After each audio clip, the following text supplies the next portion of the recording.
Dear students, welcome back. मुझे खुशी है कि मैं वीकली करंट अफेयर को जारी कर पा रहा हूं। इसमें मुझे काफी टाइम लगता है और बहुत ज्यादा आप देख भी नहीं रहे हैं, लेकिन अभी CUET के अभी सिलेबस आए हैं और उसमें ये है कि जो करंट जो इन्वायरमेंट है, क्या हो रहा है, उसके बारे में पूछा जाएगा। आप इसको छोड़िए मत। मुझे पूरा विश्वास है कि ये जो मैं प्रयास कर रहा हूँ मेरे कई स्टूडेंट को कई एग्जाम के लिए हेल्प करेगा। CUET, यूजी हो, पीजी हो, चाहे सिविल सर्विसेज प्रीलिम्स हो, चाहे यूजीसी नेट हो, कोई भी एग्जाम हो, तो उसको गौर से देखिए। Let us begin.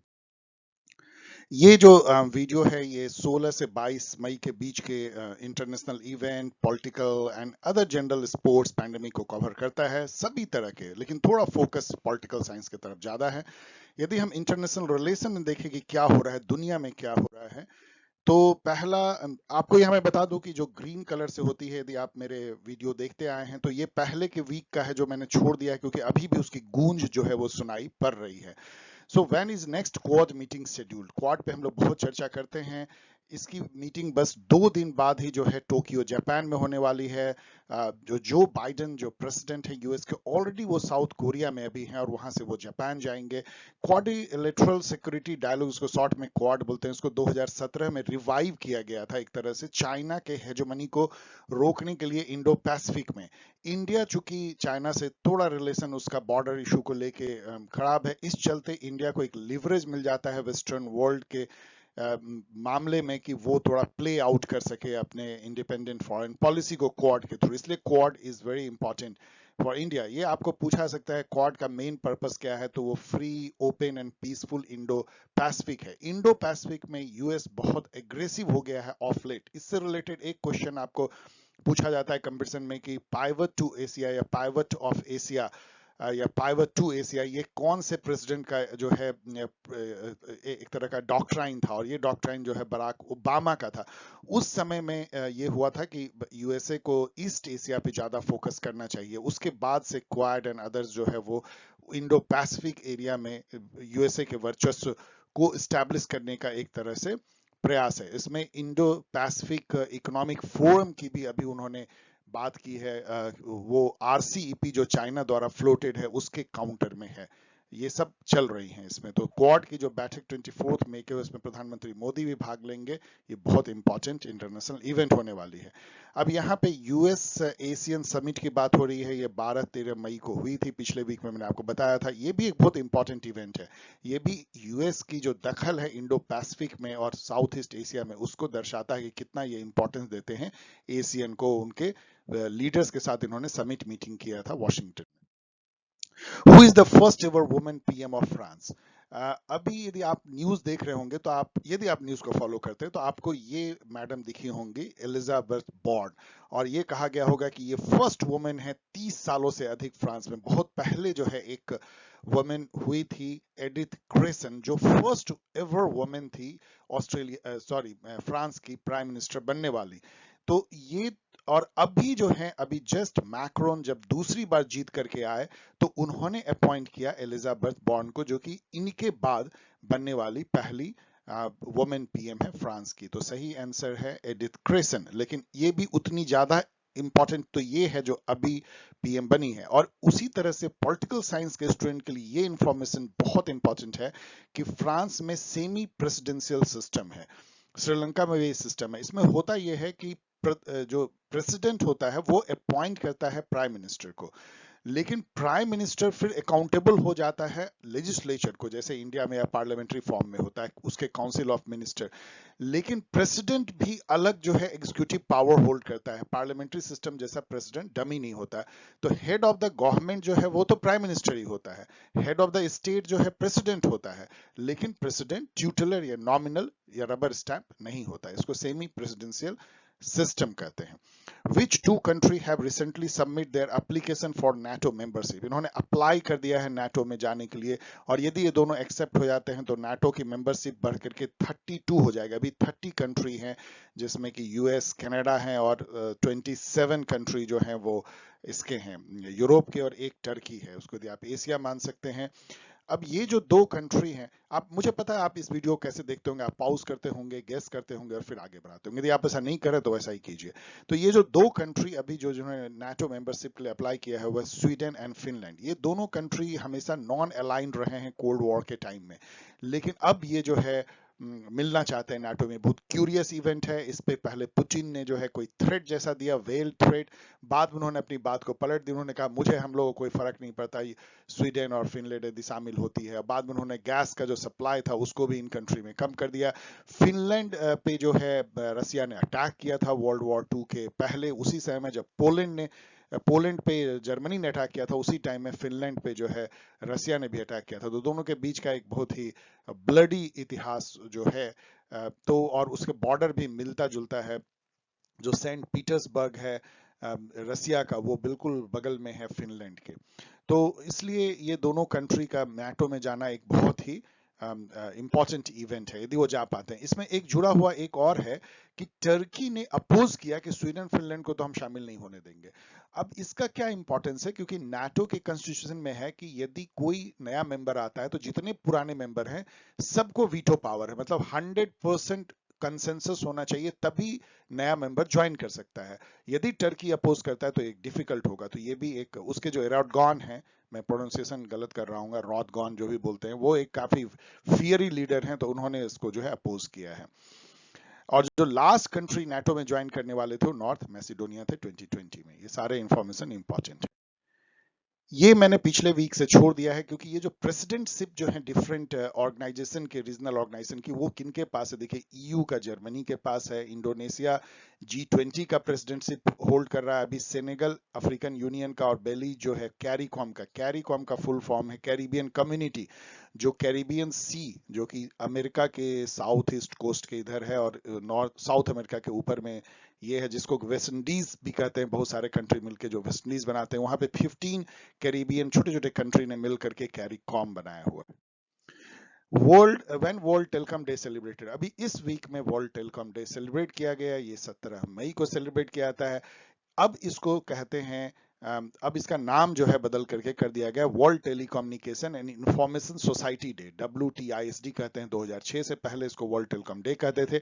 ये क्यों मनाते हैं कि इसी दिन जो है 17 मई 1865 में इंटरनेशनल टेलीग्राफ यूनियन, जो बाद में इंटरनेशनल टेलीकम्युनिकेशन यूनियन में बदल दिया गया, उसकी स्थापना हुई थी। और इस हिसाब से ये यूनाइटेड नेशन का सबसे पुराना एजेंसी है। ये एक क्विज क्वेश्चन पूछा जाता है, ITU सबसे पुराना है।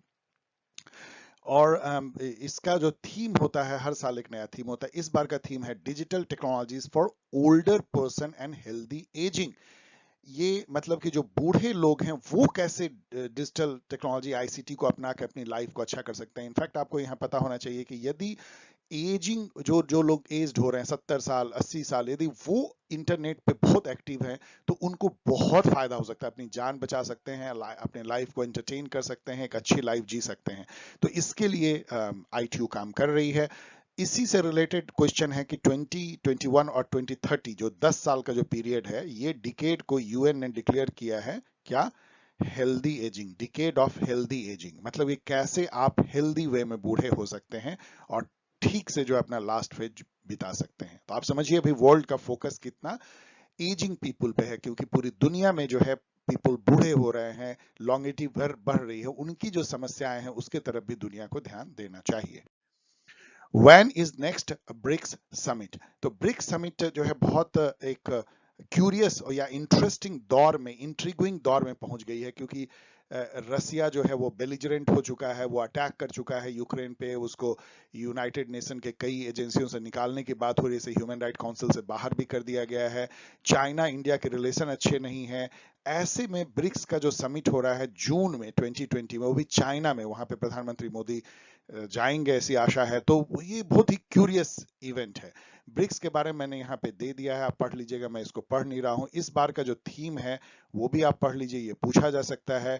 ब्रिक्स के जो मेंबर हैं यहाँ पे दिख सकता है आपको, ब्राजील है, रसिया है, इंडिया है, चाइना है और साउथ अफ्रीका है।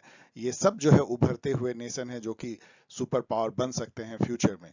अभी जो वहां पे ऑफ कोर्स वीडियो कॉन्फ्रेंस चल रहा है, लेकिन चाइना होस्ट कर रहा है, और चाइना इसकी प्रेसिडेंटशिप अभी 2 साल के लिए चाइना के पास में है ब्रिक्स की, पहले इसके पहले इंडिया था। तो वो उसमें फॉरेन मिनिस्टर की बैठक ऑलरेडी मई 19 को हुई थी। अभी who is the United nation high commissioner for human rights, इस लेडी को पहचान लीजिए, ये काफी न्यूज में भी थी।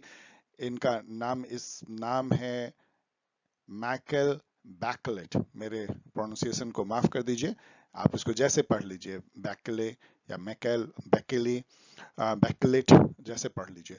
ये क्यों न्यूज में थे United nation high commissioner for human rights? क्योंकि ये चाइना विजिट कर रही हैं, और चाइना में ये विजिट कर रही हैं जो उनका प्रोविंस है, जो आगे मैंने नाम दिया है जिंगजियांग, जहां पे कि जो नॉर्थ वेस्टर्न इलाके में है, और वहां पे उघेर जो मुस्लिम हैं, उघेर वो माइनॉरिटी में है, और उनके ऊपर ऐसा कहा जाता है कि चाइना की गवर्नमेंट बहुत अत्याचार कर रही है वहां पे, उनको डिटेंशन कैंप में लाखों लोगों को रखा गया है।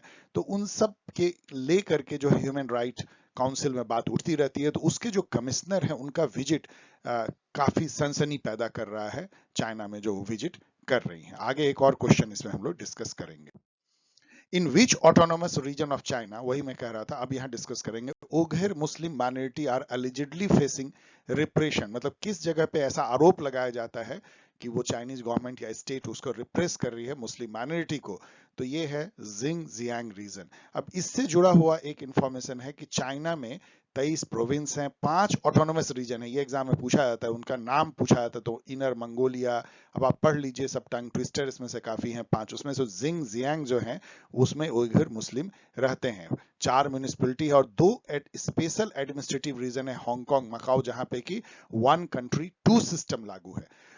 वो मैंने पिछले वीक में आपको बताया था, वो भी एग्जाम में पूछा जाता है। Which is incorrect about Indo Pacific economic forum, ये पिछले वीक से मैंने छोड़ा, इसकी गूंज इस वीक में सुनाई पड़ रही है, क्योंकि प्रेसिडेंट बाइडेन जो है अभी एशिया के विजिट पे हैं, साउथ कोरिया और जापान, और इंडो पैसिफिक इकोनॉमिक फोरम जो फ्रेमवर्क जो है वो, सॉरी फोरम में बार बार बोल रहा हूँ, फ्रेमवर्क है। ये फ्रेमवर्क क्या है आप समझ लीजिए, यहाँ पे मैंने लिख दिया है, इसके 4 पिलर हैं, ये भी जान लीजिए।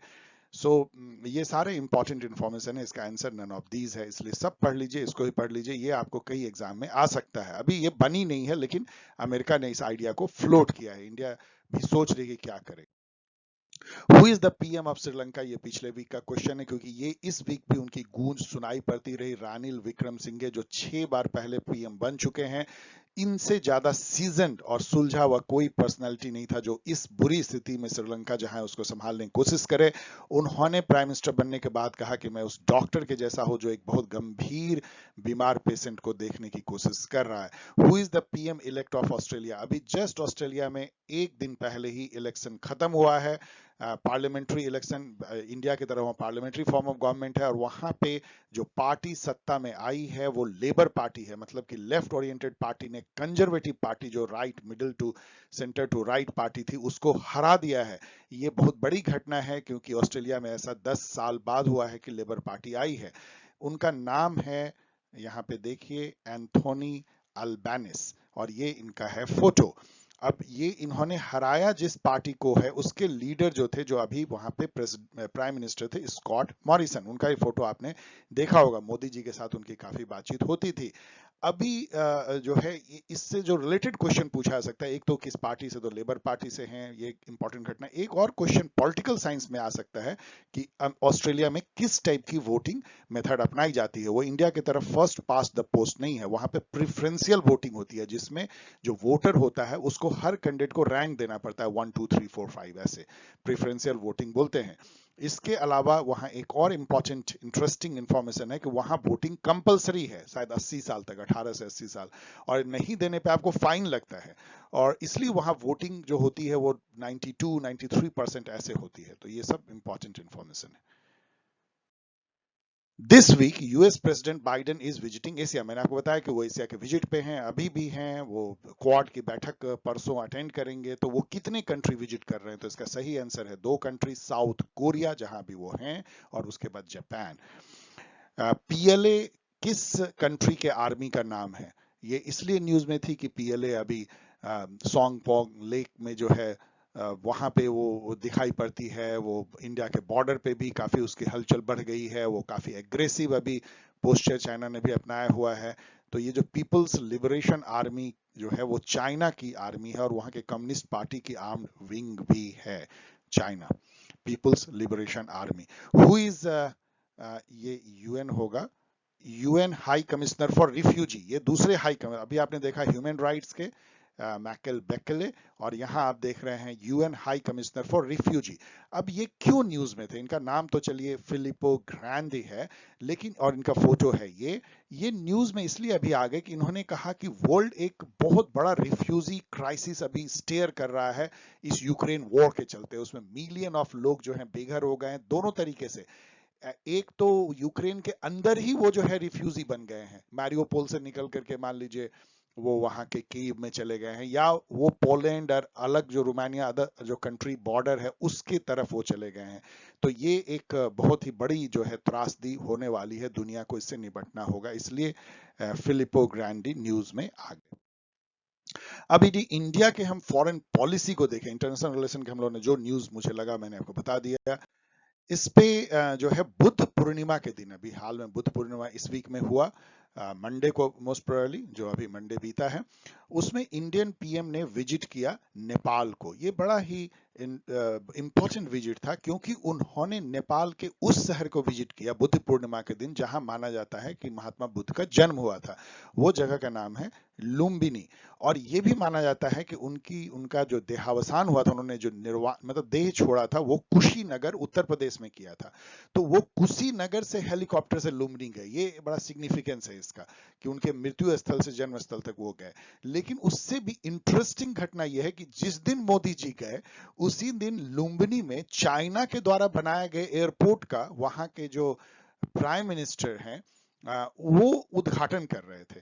तो ये एक बड़ा ही क्यूरियस इवेंट हुआ कि चाइना कितना ज्यादा घुस चुका है नेपाल में कि उसने लुम्बिनी के बगल में जो है चाइना ने जो है वहां पे एयरपोर्ट बनाया, जो कि एशियन डेवलपमेंट बैंक और ओपेक के द्वारा जो है फंडेड है। इसके अलावा एक और इंपॉर्टेंट इंफॉर्मेशन है कि यूनेस्को वर्ल्ड हेरिटेज साइट है लुम्बिनी, ये भी आपको याद होना चाहिए। Recently food item export was band by India. पूरे दुनिया में तहलका मच गया क्योंकि यूक्रेन वॉर के चलते गेहूं की जो एक्सपोर्ट है दुनिया में वो घट गई है। यूक्रेन बहुत बड़ा उत्पादक था गेहूं का। तो इंडिया जो है वो आगे आया और इंडिया के गेहूं का दाम बहुत अच्छा मिलने लगा इंटरनेशनल मार्केट में। लेकिन यहाँ पे इन्फ्लेशन की इतनी खराब हाल अभी हो रही थी कि गवर्नमेंट ने उसको घबरा करके एक्सपोर्ट को बैन किया। उससे पूरी दुनिया में इसकी जो है मर्मरिंग हुई और कई कंट्री ने थोड़े नाराजगी भी जाहिर की। तो वीट, गेहूं की जो एक्सपोर्ट है उसको इंडिया ने बैन किया। विच एशियन नेशन, ये मैं पिछले से पिछले वीक का मैं ला रहा हूं, क्यों ला रहा हूं बताऊंगा। Which Asian nation is chief source of palm oil in India. कौन जो है पाम ऑयल सबसे ज्यादा दुनिया में प्रोड्यूस करती है, एक्सपोर्ट करती है। और इंडिया भी जितना भी खाने का तेल मंगाता है उसका 62% 62% पाम ऑयल होते हैं। और ये कंट्री जो है सबसे बड़ा उत्पादक वो है इंडोनेशिया, सेकंड जो है वो है मलेशिया। और इंडोनेशिया ने अभी कहा कि भाई अब हम जो एक्सपोर्ट पे बैन लगाए थे पाम ऑयल का उसको हम हटा रहे हैं। ये बहुत बड़ी घटना थी क्योंकि आपको पता होना चाहिए कि जैसे ही इंडोनेशिया ने 28 अप्रैल को इस बैन की घोषणा की थी पाम ऑयल का, जैसे इंडिया ने गेहूं का किया तो उसने पाम ऑयल का किया अपने यहाँ प्राइस को कूल करने के लिए। तो पूरी दुनिया में पाम ऑयल का प्राइस बढ़ गया, खाने के पदार्थ तेल का दाम बढ़ गया, इंडिया में भी बढ़ गया। इंडिया में कई तेल के जो ब्रांड थे उन्होंने अपने दाम बढ़ा दिए। अब शायद उससे कुछ असर हो। यदि पैंडेमिक देखें तो वो तो हर वीक न्यूज में रहता है और एक नया पैंडेमिक भी जो है सामने आ रहा है, उसका नाम भी बताएंगे। तो ये तो मैंने पिछले वीक से छोड़ दिया है कि सेकेंड कोविड समिट कहाँ पे हुआ था। तो ये अब डेट जो है आप चेक कर लीजिएगा। मुझे लगता है शायद 12 मई को हुआ था, चेक कर लीजिएगा, मैं मेमोरी से बोल रहा हूँ। और यूएस ने इसको को होस्ट किया था सेकेंड कोविड समिट को along with Germany, Indonesia, Senegal, Belize. अब ये चारों जो हैं वो प्रेसिडेंट हैं अलग अलग रीजनल ऑर्गेनाइजेशन का। आपने देखा तो पूरी दुनिया इकट्ठा हुई थी, ये वर्चुअली हुआ था, मोदी जी भी इससे जुड़े थे। नेम द न्यू ओमिक्रॉन, ये नया क्वेश्चन है। एक नया ओमिक्रॉन का वेरिएंट जो है पता लगा है, जो तमिलनाडु में अभी एक केस आया और इंडिया में कहीं कहीं वो केस आया है, पूरी दुनिया में कुछ केस आए हैं। इसका क्या नाम है, यहाँ पे मैंने सारे नेम दिए हैं, उसमें से सही जो है वो BA4 है। Name of the new company, अब इसके बारे में मैं कह रहा था, एक बड़ा ही मिस्टीरियस डिजीज जो है यूरोप के और नॉर्थ अमेरिका के कई कंट्री में आ गया है, 12 से अधिक कंट्री में फैल गया है। इसको कहा जाता है कि वो अफ्रीका से आया है, लेकिन इवन ऐसे लोगों को हुआ है जो अफ्रीका कभी ट्रेवल नहीं किए हैं, ना ही अफ्रीका से उनका कोई नाता रहा है। इसका नाम है यस मंकी पॉक्स। ये बहुत डेडली तो नहीं है, लेकिन फिर भी ये एक तरह की महामारी का रूप ले सकता है। तो इसका नाम जो है जान लीजिए, कहीं एग्जाम में पूछा जाए। अब यदि इंडियन न्यूज देखें और मिला जुला और कुछ देखें तो इसमें ये लेडी को जरूर जानिए, इसने इंडिया को प्राउड किया है। अभी जो है इस्तांबुल में अभी बस 1-2 दिन पहले वुमेन्स वर्ल्ड बॉक्सिंग चैंपियनशिप हुआ, उसमें इन्होंने इंडिया के लिए गोल्ड मेडल जीता। इनका मैंने इंटरव्यू भी सुना, इनके मदर फादर का भी बहुत ही इमोशनल इंटरव्यू था, और इनका नाम जो है वो है निखात जरीन। तो ये बहुत इंपॉर्टेंट घटना है, और ये सारे लोगों ने उसके पहले मैरी कॉम, सरिता देवी, जेनी आरएल, इन सब ने वर्ल्ड बॉक्सिंग चैंपियनशिप में इंडिया के लिए गोल्ड जीता है। ये पांचवी है। Who is the chief economic adviser of India? India के जो सबसे बड़े इकोनॉमिस्ट होते हैं, जो गवर्नमेंट को सलाह देते हैं, उनको चीफ इकोनॉमिक एडवाइजर कहते हैं। वो अभी जो है वी अनंथा नागेश्वरन हैं, जिनका यहाँ पे मैंने पिक्चर दिया है। ये सब पहले जो है कभी ना कभी चीफ इकोनॉमिक एडवाइजर रह चुके हैं। जो आरबीआई गवर्नर भी थे, अरविंद सुब्रमण्यम काफी दिन रहे थे, कृष्णमूर्ति सुब्रमण्यम भी रहे थे। Which is the first state in India to give reservation to OBC in panchayat election या लोकल बॉडी इलेक्शन? ये एक छुपा हुआ न्यूज है, लेकिन ये आपको कई डीप में, जैसे यूजीसी नेट सब में पूछ सकता है। इसमें क्यों ऐसा हुआ कि आपको पता है कि जो लोकल पंचायत की 73rd अमेंडमेंट जो हुई थी, 74th, उसमें जो रिजर्वेशन था वो SC ST और वुमेन को था, उसमें OBC का रिजर्वेशन नहीं था। बाद में ये मांग उठने लगी कि OBC को भी रिजर्वेशन दिया, तो उसमें सुप्रीम कोर्ट ने फैसला दिया था लैंडमार्क कि इसमें ट्रिपल टेस्ट होगा, मतलब एक कमीशन होना चाहिए इस इशू पे, फेयर कमीशन, जो इस मामले को देखे। वहां पे पॉपुलेशन का सेंसस टाइप का डेटा होनी चाहिए, कितने % OBC पॉपुलेशन है। और तीसरा टेस्ट था कि मैक्सिमम जो लिमिट है रिजर्वेशन का 50% से अधिक नहीं होना चाहिए। इसको ट्रिपल टेस्ट क्राइटेरिया कहते हैं। तो पहला स्टेट जो इस क्राइटेरिया को मीट कर पाया वो है MP, और इसलिए वहां पे जो अभी लोकल बॉडी इलेक्शन पंचायत के हो रहे हैं उसमें OBC को रिजर्वेशन दिया जा रहा है। ये इंपॉर्टेंट इंफॉर्मेशन है, उससे भी ज्यादा कि ट्रिपल टेस्ट क्राइटेरिया क्या है। ये न्यूज जो है पूरे वीक भर चर्चा होती रही टीवी में, परारी वेलन को लेकर के। परारी वेलन जो है वन ऑफ द एक्यूज्ड है, कन्विक्टेड है। अब एक्यूज क्या, उनको तो कन्विक्ट हो गए कि हाँ, राजीव गांधी को मारने में जो लोग शामिल थे उसमें ये भी थे। इन्होंने वो जो रिमोट का बैटरी को सप्लाई किया था, जो उस लेडी ने जिसको कि ट्रिगर करके मारा था, तो इनको भी जो है मृत्युदंड दिया गया था। बाद में सबको लाइफ इम्प्रिजनमेंट में कन्वर्ट किया गया था, और इन्होंने 31 साल जो है जेल में बिता लिए। अब यहाँ पे क्या हुआ कि सुप्रीम कोर्ट ने ऑर्डर किया कि बहुत हो गया। अब जो स्टेट गवर्नमेंट बार बार कह रही है छोड़ो, और सेंट्रल गवर्नमेंट उस पर कुंडली मार के बैठी है, तो मैं पावर का यूज कर रहा हूं जो मुझे आर्टिकल 142 देता है कि मैं कोई भी केस मेरे सामने आया तो उस पर कुछ भी ऑर्डर दे सकता हूं उससे रिलेटेड, जिससे जस्टिस और न्याय हो, चाहे कोई भी गवर्नमेंट कुछ करे। तो ये आर्टिकल 142 का इन्वोक करके उन्होंने जो है सुप्रीम कोर्ट ने उसको फ्री करने का ऑर्डर दिया। अब ये एक छोटी सी घटना नहीं रह गई। ये तो हुआ कि एक आदमी जिसको कि कन्विक्ट था 31 साल में छूट गया, ये तो एक बात है, उसकी कहानी हो सकती है। लेकिन उससे ज्यादा कॉन्स्टिट्यूशनल बात सुप्रीम कोर्ट ने इसमें कही कि सेंटर और स्टेट का नाता क्या है, इस पे उन्होंने ऑर्डर में बात की। और ये भी बात किया कि गवर्नर का क्या डिस्क्रिशन है, क्या गवर्नर अपनी मर्जी से जो है वो फैसला लेगा। जैसे इस केस में बोल रहा है कि नहीं नहीं, सरकार ने, तमिलनाडु सरकार ने कुछ भी सलाह दिया हो मुझे, मैं तो राष्ट्रपति से विचार करूंगा कि इनको छोड़ा जाए कि नहीं। इस पे सुप्रीम कोर्ट का कहना था कि गवर्नर का कोई डिस्क्रिशनरी पावर खास नहीं है। केवल 3 अवसर उन्होंने बोला, एक तो स्टेट में ऑर्डिनेंस को जारी करने को लेकर के, एक स्टेट इमरजेंसी के संबंध में यदि कोई रिपोर्ट देना है या डिसीजन लेना है, और थर्ड यदि पब्लिक सर्विस कमीशन के मेंबर को सस्पेंड करना है। ये सब कुछ अवसर को छोड़ करके बाकी में गवर्नर बिल्कुल प्रेसिडेंट की तरह वो एड एंड एडवाइस जो काउंसिल ऑफ मिनिस्टर का होता है उससे बंधे हुए हैं, उसी से उनको जो है अपना लेना है, वो कोई डिस्क्रिशनरी नहीं है। इवन सुप्रीम कोर्ट ने यहां तक कहा कि जहां डिस्क्रिशन हम कहते हैं वो कोई पर्सनल डिस्क्रिशन नहीं है कि मेरे मन में जो आया मैं करूंगा, वो भी कॉन्स्टिट्यूशनल डिस्क्रिशन है, एज पर कॉन्स्टिट्यूशन। और उन्होंने ये भी कहा कि सेंटर स्टेट जो है कोई एक दूसरे पे डिपेंडेंट नहीं है, फेडरलिज्म में सब अपने पावर को ड्रॉ करते हैं 7 शेड्यूल से, और 7 शेड्यूल में ये जो मामला है लॉ एंड ऑर्डर का वो स्टेट में है, तो वहां स्टेट की बात चलनी चाहिए, गवर्नर को सुनना चाहिए, ये नहीं कि गवर्नर उसको बार बार सेंटर को रेफर करे और सेंटर उस पर बैठ जाए। तो ये सारी बातें जो है सेंटर स्टेट रिलेशन पे चली गई, ये मैं आपको बताना चाहता हूं। आर्टिकल इसमें उन्होंने आर्टिकल 161, 162 ये सब का रेफर किया, जो कि गवर्नर के पावर और स्टेट गवर्नमेंट के फंक्शनिंग को बताती है, लेकिन आर्टिकल 142 का उन्होंने इस्तेमाल किया। अब यहाँ पे फिर जो है वही क्वेश्चन एकदम आगे बढ़ करके मैंने जो बता दिया वही है कि ये पूरी हिंदी में मैं बताता हूं कि ये ऑर्डर पेरीवेरल का जो उन्होंने दिया उसमें उन्होंने कहा कि केवल 3 ही अवसर है जिसमें कि गवर्नर अपने डिस्क्रिशन, वो भी डिस्क्रिशन कॉन्स्टिट्यूशनल डिस्क्रिशन है, तो वो कौन है? स्टेट इमरजेंसी है, suspension of member of public service commission है और ऑर्डिनेंस है, बस ये नहीं है, उसमें रिमूवल तो नहीं कर सकते वो। Who was the LG of Delhi who quit recently? अभी उन्होंने रिजिग्नेशन दे दिया, इनका नाम है अनिल बैजल, इनका है फोटो यहाँ।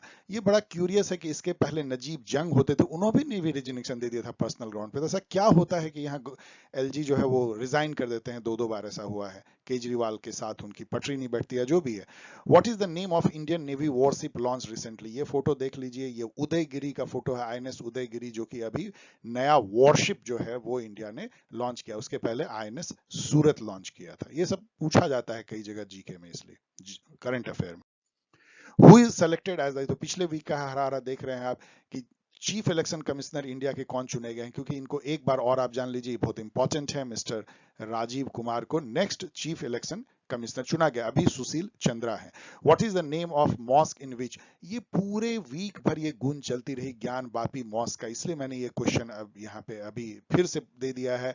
इस पर सर्वे हुई, सुप्रीम कोर्ट आ गई, उसने उस केस को लोअर कोर्ट से ट्रांसफर करके डिस्ट्रिक्ट कोर्ट को दे दिया।